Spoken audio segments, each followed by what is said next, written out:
আমাদের এক ভাই জানতে চেয়েছিলেন যে সুনির্দিষ্ট বা কাউকে শহীদ বলা যাবে কিনা, শরিয়া কি বলে আসলে? আমি দেখব যে মৃত্যুটা কিভাবে হয়েছে। জি।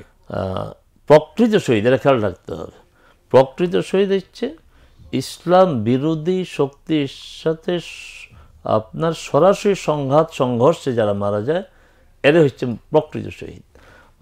আর কিছু শহীদ হচ্ছে এরা শহীদি, এটা মর্যাদা, সম্মানজনক। হ্যাঁ, যেমন নিজের জীবনকে রক্ষায় মান কুতিলা দুনা নাফসি ফাহুয়া শহীদ, নিজকে বাঁচাতে গিয়ে যে মারা যায় শহীদ।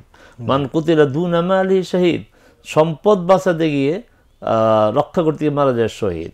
তারপরে ডুবে মারা যায়, আগুনে পড়ে মারা যায়, উপর থেকে পড়ে মারা যায়, এদেরকে রাসূল সাল্লাল্লাহু আলাইহি ওয়াসাল্লাম বলছেন এরা শাহাদাতের মর্যাদা পাবে। তারপরে অন্তঃসত্ত্বা যে মা সন্তান প্রসব করতে মারা যায়, এগুলি শাহাদাতের মর্যাদা। আমরা ভালো ধারণা পোষণ করি, যেটাকে হস্তজন বলে। আমরা কারো ব্যাপারে যে এই ধারণা পোষণ করি সে মুসলিম হিসাবেই দুনিয়াতে মারা গিয়েছে, আমরা কি জানি আসলে তার শেষটা কি মুসলিম হিসাবে হয়েছে?